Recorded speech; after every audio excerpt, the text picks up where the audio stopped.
వీడు డాన్స్ చేస్తాడు. ఆహా, వీడు ముఖం చూసారా? మా కోతి పెదాలు కొన్న లిఫ్ట్కి ఏమో వీడు ముక్కు పెట్టుకున్నాడు. అయ్యా జోకుడు కొట్టాడా? డాన్స్ చేస్తావు నువ్వు? కరెక్ట్ చేస్తావా? ఏమన్నా డాన్స్ నీకు వస్తుందా రాదా? డాన్సర్ అని పేరేమి లేదా?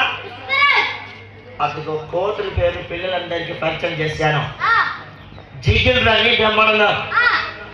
వీళ్ళిద్దరితో పిల్లలకి ఇప్పుడు కామెడీ చేపెడతాను. మరి వాళ్ళందరూ కూడా సరదా పడతారా లేదా? మరి నీ పేరేమి కూడా చెప్పవేట? పిల్లల పేరు వినిపించిందా? అదే ఆ ఒక్క ఆయనకే వినిపించింది స్వామి. వాళ్ళందరికీ వినిపిస్తుంది. బాబు పిల్లలు పేరు వినిపిస్తే చప్పట్లు కొట్టండి. అయ్యా ఏ పేరు నాన్న?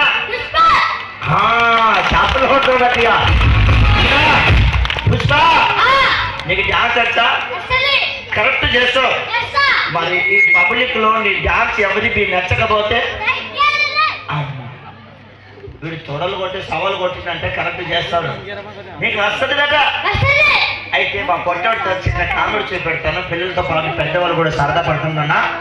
నా సర్కస్ జోకర్ పట్టుడికి పాట అడగాలి.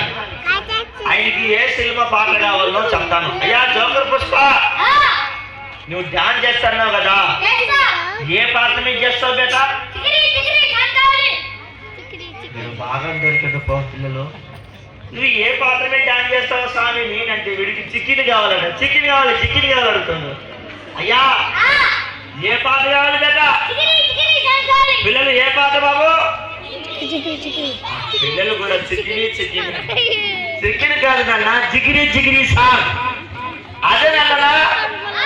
అది పొట్టలో కూడా కాదు, చికెన్ అంటే పిల్లలు కూడా అలాగే చికెన్. నీకు ఆ పాట మీద డాన్స్ వచ్చు? దయచేసి ఎవరు సీరియస్ కాకండి. మీ అందరికీ నమస్కారం. మీ పిల్లలందరికీ కొద్దిసేపు వీళ్ళు ముగ్గురుతో చిన్న కామెడీ చేపెడతానన్నా. మా జిగిల్ రాన్ని 4 పాటలు మీద చేస్తుంది. చిద్దాం. రియల్ అబద్ధం కాదు.